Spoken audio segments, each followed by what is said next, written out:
you wanna wave your hand in the air, from side to side, everybody.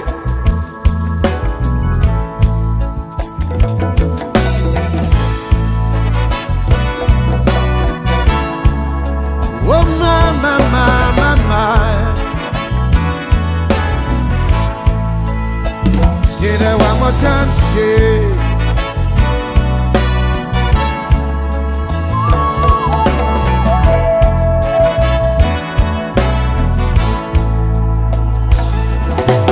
Lo siaklo ajenao adesiade abuma globe. Oh, ateto Yehowa when yesia galo. Everybody say glosia glo ajenao adesiade abuma globe. Apelo ateto Yehowa when yefia. Say that one more time, say glosia glo.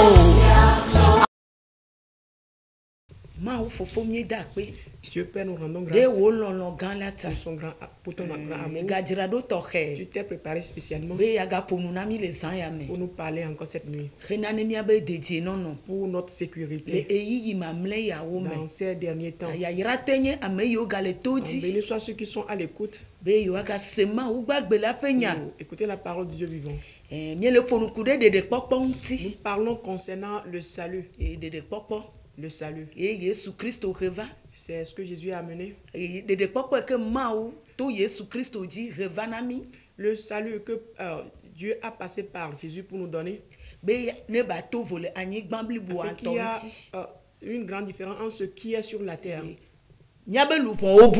Nos âmes étaient égarées. Et Jésus est venu en sorte qu'il puisse les chercher, les ramener au bercail, afin de les restaurer. C'est ce qu'on appelle le salut.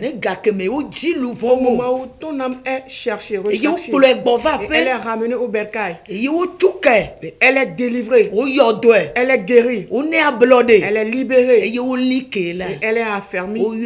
C'est ce qu'on appelle le salut. Ce qu'on a vu dans Ézéchiel 34 à partir du verset 16. Et voilà le but du salut pour Dieu. Et le temps est arrivé.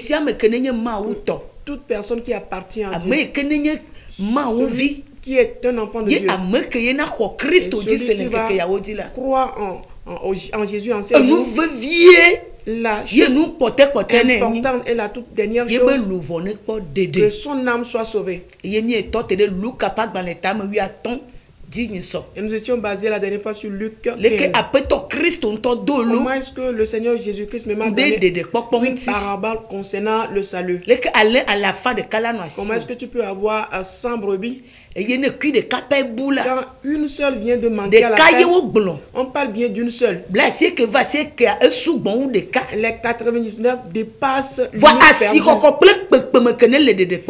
mais la valeur et le poids qu'a le salut, ce qu'il est de très important. Pour la seule perdue, il faut abandonner le reste et aller chercher, trouver l'unique perdu. Lorsqu'on la ramène, on la mettra sur l'épaule avec joie. De la même façon, si un seul pécheur, une seule personne a pris la décision de se repentir, abandonner ses mauvaises voies, abandonner ses conduites mauvaises, abandonner ce monde et ses péchés, alors le ciel se réjouira. Dieu va se réjouir. Et il le mettra sur ses épaules en ces derniers temps.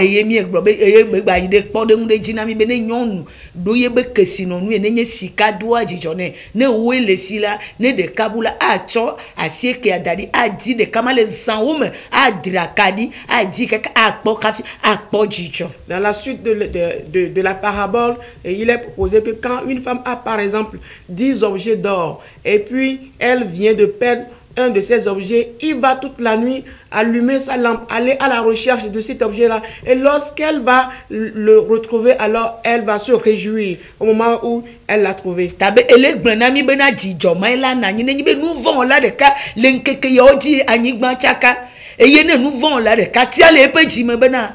Ya wonya me chochobe ya pode de là. Et que manene dit pour la de la même façon, il continue en me disant que c'est de cette façon que quand un seul pécheur choisit dans ces derniers moments, dans ces temps mauvais, choisit de se repentir, c'est de cette façon que le ciel va se réjouir. Donc le jour du salut nous est levé et le temps est arrivé. Tous ceux avec quoi on l'avait remplacé, nous avions dit la dernière fois que de telles choses ne pourront jamais nous donner le salut. Tout ce que nous appelons en ces jours, que ces choses la Bible nous informe que de telles choses ne pourront pas nous donner le salut. Celui qui a fait la décision, il s'est repenti, il a abandonné le péché. C'est celui-là qui pourra avoir le salut en ces jours. Le temps est arrivé que nous avons besoin du salut, de la rédemption qui est le salut. La terre crie et elle criera davantage. Les choses ne seront jamais convenables. Tout est renversé. Les pays sont renversés. Déjà, les hommes sont déjà renversés. La sagesse est renversée. Et les nations sont renversées. Les peuples sont renversés. Les adorations sont renversées. Des paroles sont renversées. Les richesses sont renversées. Les grands dignitaires sont renversés. Les royaumes sont renversés. Les lois sont renversées. Donc on nous dira que les choses réussiront, que les choses changeront, qu'il y aura la paix. Mais subitement, nous serons surpris par la ruine. Comme le prophète Jérémie nous le dit dans son livre chapitre 14. Il dit, on dira, mais l'épée ne sera pas là, il n'y aura pas de fusillade, mais nous serons surpris par la famine. Pourquoi? Personne ne veut se détourner de ces mauvaises voies pour trouver la face de Dieu. Le jour du salut s'est levé. Tout ce en quoi tu mettais ta confiance et tu les faisais, ce sont ces choses qui vont t'abandonner en ces jours. Parce que la colère de Dieu s'est répandue sur la terre. La colère dans laquelle il est venu pour sauver l'homme. Mais que l'homme refuse, il ne veut pas avoir le salut. La colère se rend visible en ces jours. Quelle colère se rend visible sur la terre? Des choses mauvaises ne font que s'accomplir. La mort ne fait que se multiplier. Le malheur se multiplie. Les troubles se multiplient. Des choses inconvénientes sont là. L'homme doit chercher d'après quoi? Qu'est-ce que l'homme doit chercher? Qu'est-ce que l'homme doit chercher? Il doit se réveiller pour le salut. C'est ce que le Seigneur Jésus Jésus a amené. C'est avec lui qu'il crie sur les montagnes, sur les collines. Dans Ésaïe 55. Il dit, mais ceux qui ont soif, vous qui avez faim, venez à l'eau, venez au salut. Le temps est déjà arrivé. Cela ne dépend pas dans le pays, cela ne dépend pas de qui tu es, cela ne dépend pas de ta position sociale. C'est quelqu'un qui nous a créé avant qu'on occupe ces positions. C'est quelqu'un qui nous a créé avant qu'on occupe les pays. C'est quelqu'un qui a créé cette terre avant qu'on ne soit sur elle. Celui-là est en train de crier. Il dit que nous qui avons soif, Nous qui avons soif du salut. Quelle soif pourrons-nous avoir en ces jours? Tu peux avoir de l'argent, mais tu auras soif du salut. Parce que l'argent, les maisons, les terrains ne pourront pas procurer la paix en ces jours. On ne pourra pas donner la bonne santé. On ne donnera jamais la vie. Non. Parce que celui-là seul qui a amené ceci, c'est le Sauveur Jésus. Celui en qui tu dois croire en ces jours. C'est lui qui nous recommande dans nos oreilles que nous qui avons soif, nous qui avons faim, de venir au salut, de venir à l'eau de salut, de venir à la nourriture du salut. C'est son temps qui est arrivé. Nous ne devons pas nous efforcer pour payer pour le salut. Parce que c'est lui seul qui a versé son sang pour donner le salut. L'argent, la somme d'argent que tu donnes ne donnera pas le salut. Ne pensons pas que l'argent que nous donnons va nous procurer le salut. Non. C'est un don de grâce qui est accordé. Mais sa condition, c'est de croire. On ne peut pas remplacer la foi par l'argent. La foi en Jésus-Christ n'est pas une question d'argent. Ce n'est pas une question d'être un vocal. Ce n'est pas le fait d'être lettré. Ce n'est pas question de beauté de tout genre, être beau ou belle, non. Et donc ce ne sont pas ces choses qui vont le donner à ces jours. Jésus ne nous dit pas dans le livre de Luc que ceux qui ont de belles maisons, il va se réjouir. Ceux qui ont de belles femmes et les échanges vont se réjouir. Des maris très beaux vont se réjouir. Des pays qui sont beaux, il va se réjouir à leur égard. Non. Mais celui-là qui s'est repenti, celui qui est venu à l'eau de vie, celui qui écoute le cri cette nuit, reconnaissant qu'il est égaré, qu'il est dans une situation, que nous sommes dans le malheur. La terre est immergée dans le malheur. La terre est frappée par la mort, les amertumes, les douleurs. La terre est emportée par les angoisses, le déluge, les inondations ont emporté la terre. Jésus venu est en train de crier. Tous ceux qui cherchent le salut maintenant, qu'il écoute sa voix, qu'il écoute la parole de salut, la parole qui pourra les délivrer. Des liens dans lesquels il n'y arrive jamais, n'arrive jamais à sortir. Pour les mêmes choses qu'ils subissent, ils n'arrivent pas à sortir. De la façon ils courent d'après la terre, mais tout en efforçant que je vais très bien à l'église. Je jeûne beaucoup. Je jeûne, je fais des veilles de nuit. La parole qui doit te donner le salut se retrouve-t-il tel dans toutes ces choses? Non. Nous cherchons plutôt les choses de la terre. Nous devons observer la colère qui sévit déjà sur la terre. Nous aurons donc la colère qui sévit sur la terre. Pour tous ceux qui ont rejeté Dieu, tous ceux qui ne veulent pas craindre Dieu, qui ne veulent pas se repentir, la colère sévit déjà sur la terre. La colère de Dieu est descendue sur la terre. Donc, il appelle ceux qui veulent en sortir. Que vous, plutôt venez. Parce que personne ne cherche le salut. Et donc la colère de Dieu qui est en train de sévir en ces jours. Personne n'en sera épargné si Jésus ne le sauve pas. Personne n'en sera épargné s'il n'est pas sauvé par Jésus. Parce que tout le monde est impliqué.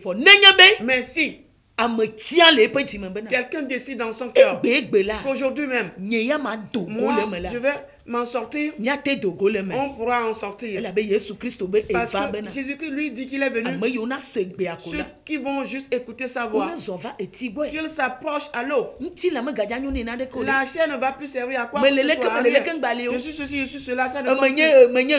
Je suis ceci, ça ne tient plus devant Dieu. Que voyons-nous? Que voyons-nous?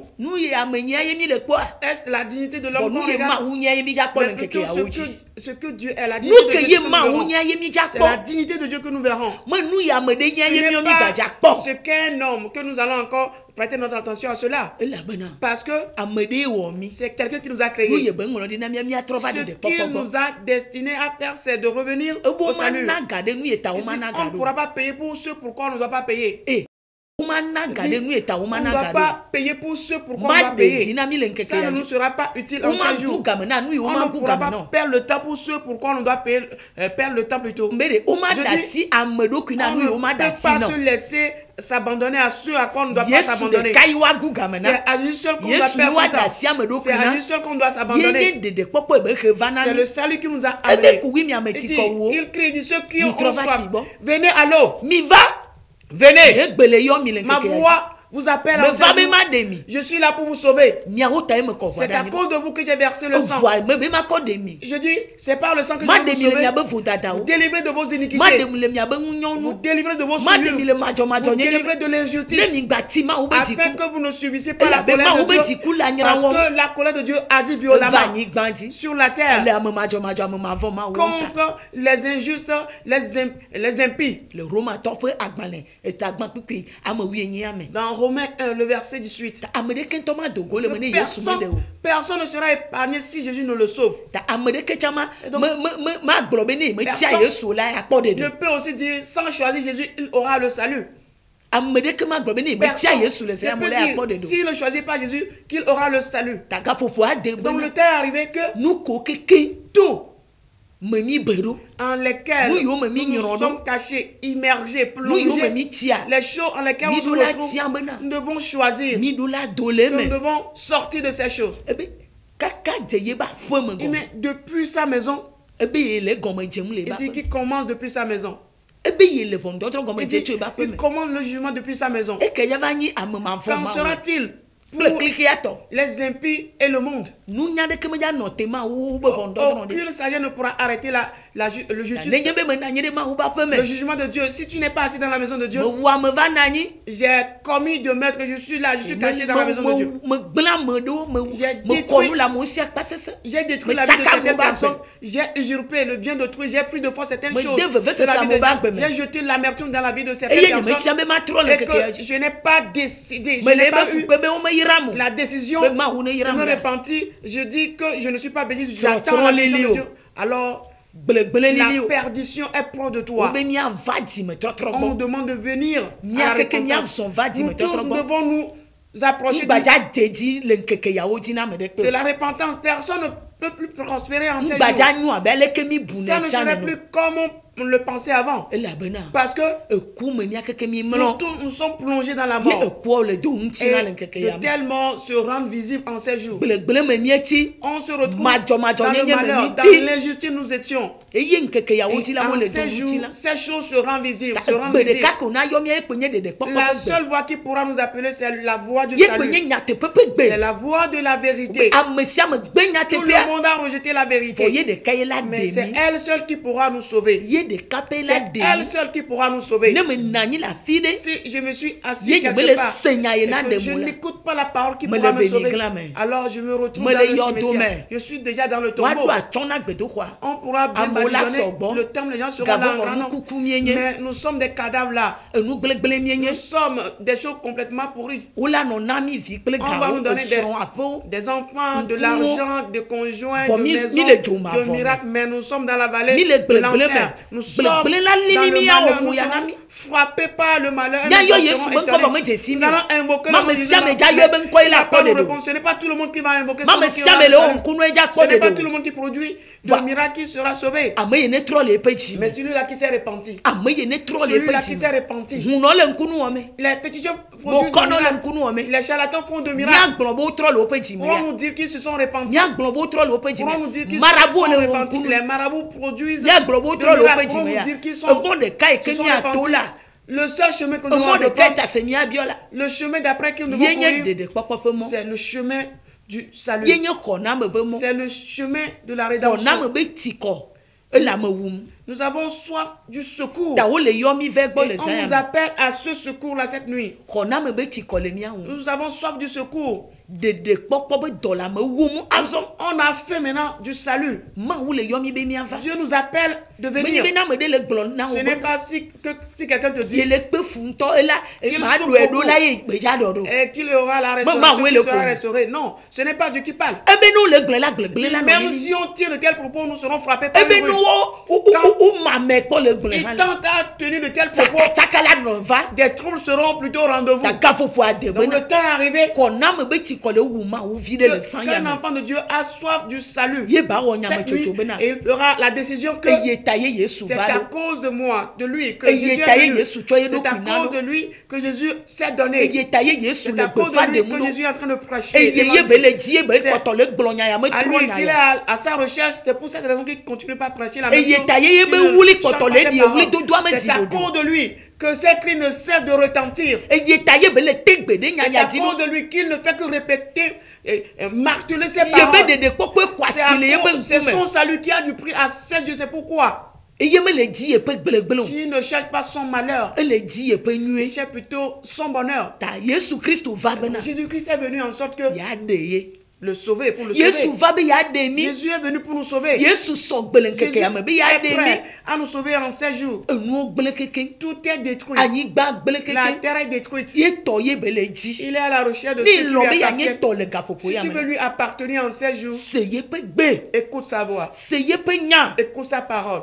Cela ne dépend pas de la complication des choses. Mais ceux qui seront avec lui, ce sont ceux-là qu'il sauve en 7 jours. Ceux sur qui il mettra une marque. Ceux qu'il va appeler ceux qui lui appartiennent. Ceux qu'il va appeler les bénis du Père. Ceux qui seront à sa droite. Il leur a dit que la terre sera incendiée, la terre sera détruite, mais eux ils ne vont pas périr. Les pays seront troublés, les nations seront troublées. La mort va sévir, mais eux n'auront pas leur âme perdue, mais plutôt leur âme seront sauvées. Les hommes, le temps est arrivé. Nos savoir-faire ne pourront pas nous sauver, ne pourront pas voler à notre secours. Les choses dans lesquelles nous trouvons le plaisir, les vies de plaisir que nous avons, jamais on ne veut les abandonner. Les plaisirs ne pourront nous sauver. En peu de temps, on va réaliser que de telles choses ne peuvent nous sauver. L'église ne peut nous sauver. Le fait d'être pasteur ne peut nous sauver. Mais c'est la repentance. Parce que c'est la repentance qui va nous sauver. Les chrétiens, c'est la repentance qui va nous sauver. Les miracles ne pourront nous sauver. Les miracles ne pourront nous sauver. Mais ta repentance, tu as renoncé aux anciennes conduites. On a abandonné le péché.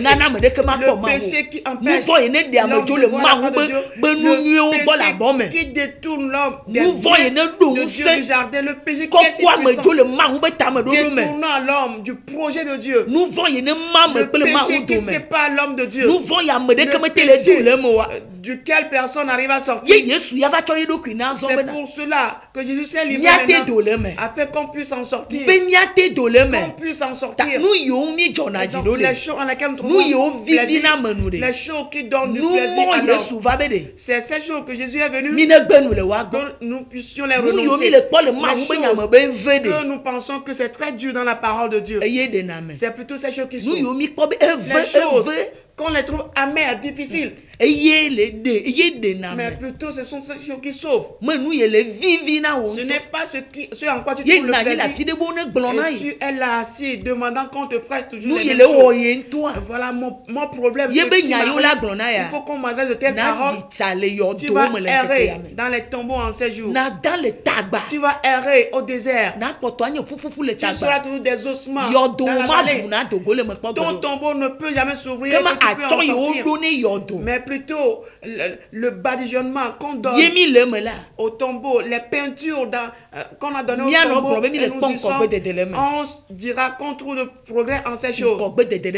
Mais aucun progrès si ton âme est sauvée. Si Jésus ne sauve ton âme de nulle part, et qui la ramène, que tu sois délivré en ces jours, sois guéri en ces jours. Nous avons besoin de la guérison divine. Nous avons besoin de la délivrance divine.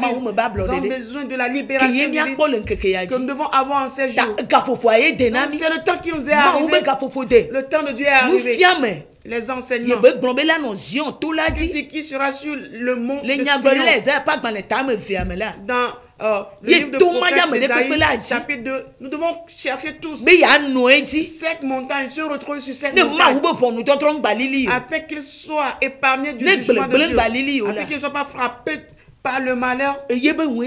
Voici le jour qui s'est levé pour nous, afin de nous lever d'un bond, de chercher le salut. De chercher le salut. C'est parce que comme si nous sommes dans le désert, que nous sommes à la recherche des biens. En errant au pied des pasteurs, on va chez celui-ci, on va chez celui-là, en allant au-delà des frontières, on va à l'étranger. Et physiquement on brille qu'au-dedans on est rempli d'ossements, desséchés, des souillures. On se cache dans ces choses. Et qu'on s'y immerge, et on ne veut pas se repentir des plaisirs terrestres. En se prostituant dans ces choses, on pense avoir le salut. Celui qui n'est pas sauvé ne peut pas te sauver. Celui dont l'âme n'est pas sauvée ne peut jamais te prêcher la vérité. Et les mauvaises conduites ne peuvent te conduire aux bonnes conduites. Ne peut pas t'aider à avoir Jésus en toi. Jésus veut demeurer en nous. Jésus cherche à trouver de place en nous. Jésus veut demeurer en nous. Jésus dit qu'il veut nous remplir afin qu'on puisse remarquer ce qu'on appelle le salut. Qu'on puisse le trouver en nous. En quoi te trouves-tu? Qu'est-ce qu'on t'a prêché jusqu'à présent? Juste des imitations, des savoir-faire juste. On croit avec le cœur, on confesse de la bouche. On a levé les mains la dernière fois et on a le salut en cela. En prêchant la parole ici. Ce sont des milliers qui sont venus et ils se sont levés les mains. Avec quels yeux tu crois, tu penses qu'ils sont le salut? Avec quels yeux tu arrives à ou bien juste les corps présents, ou ce sont des âmes qui croient, est-ce des âmes qui confessent, est-ce que c'est des âmes qui reviennent à Jésus? Si c'est le cas, alors nous verrons la puissance de Dieu, nous verrons la manifestation de Dieu sur la terre, nous verrons comment le salut de Dieu doit aller à toute vitesse sur toute la terre. On verra comment le pouvoir de Dieu va saisir sur la terre. On verra comment le mystère de Dieu va se produire car là où se trouve l'âme, on ressent la présence de Dieu. Là, on sent la richesse de Dieu. Là, on va remarquer la bénédiction divine. Aujourd'hui, l'homme traverse le feu. Nous disons que nous prêchons la paix. Le sang est versé abondamment. De grandes armes, de grandes armes. Non pas pour tuer des animaux, mais tuer les hommes avec. On ne va pas détruire des forêts, mais plutôt détruire des maisons, détruire des pays. Mais des hommes. Nous observons ces choses. Nous écoutons de telles choses. On ne se rend pas compte qu'il y a un temps qui est arrivé, que quelqu'un est arrivé sur la terre, qui est en train de regrouper ceux qui lui appartiennent à travers ces choses. Nous devons retourner nos parents vers le salut. Nous devons nous soumettre vers le salut. Nous devons crier pour le salut. Que nous devons chercher le salut. C'est le moment les hommes rassemblent plus de corps, prêchant que des paroles charnelles. Que le temps est très dur. Le temps sera plus compliqué.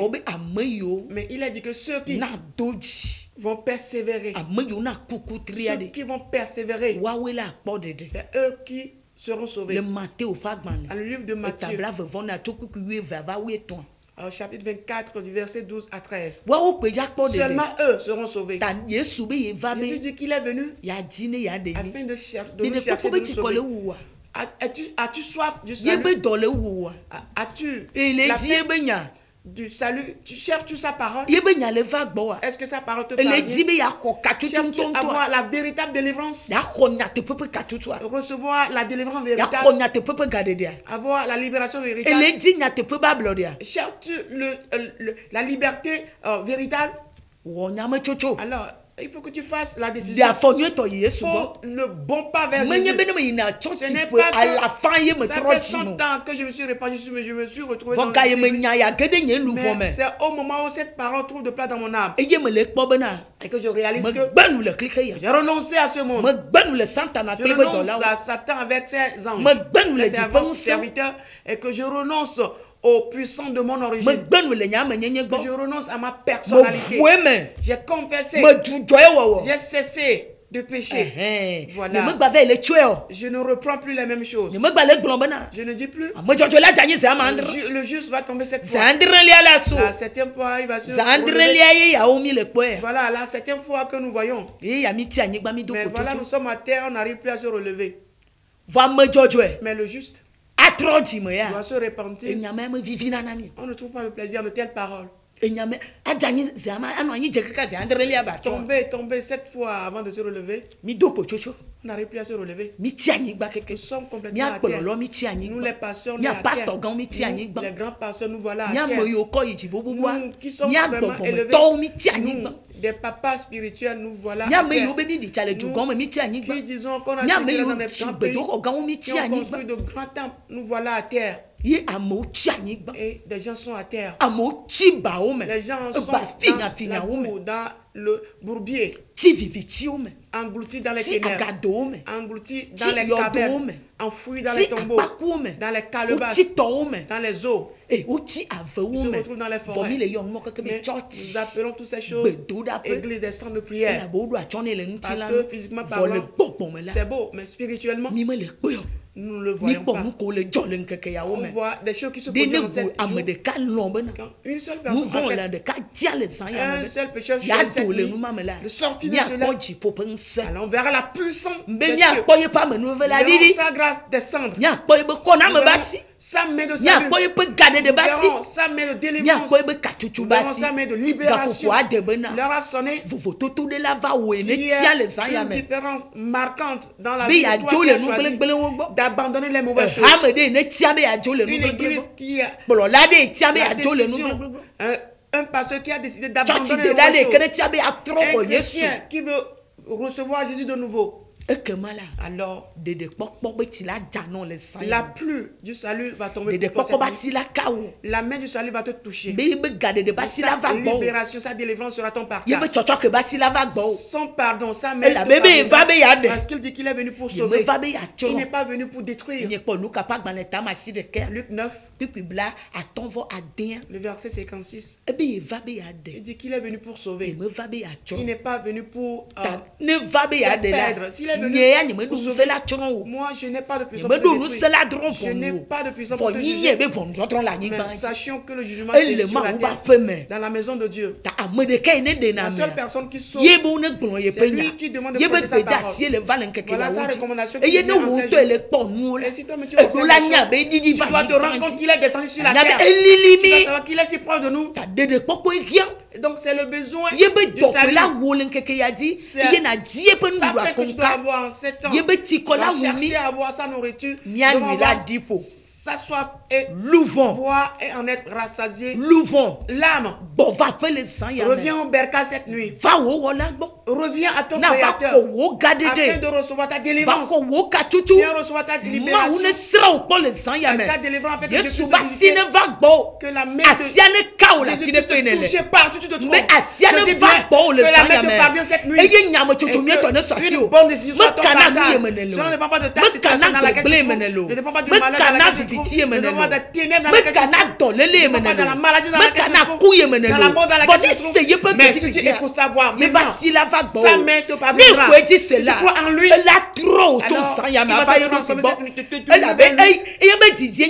son désir c'est de sauver. Non pas détruire. Toute grande personnalité il va la sauver. Parce que l'âme, Dieu ne distingue pas les gens. Ne distingue pas l'homme ou la femme. Il ne distingue pas bel ou vilain. Ce qui est important, que tu sois sauvé, que tu aies le salut, que tu sors de la mort qui sévit sur la terre, et que tu reviennes à la vie. Le jour de la vie s'est levé. Voici le jour de la vie qui s'est levé. Le jour de la vie s'est levé. Celui qui se répand aujourd'hui même. Écoute sa voix et qu'il a fait la décision. La pluie du salut. Au nom de Jésus. Amen. Amen. Oh, Jéhovah.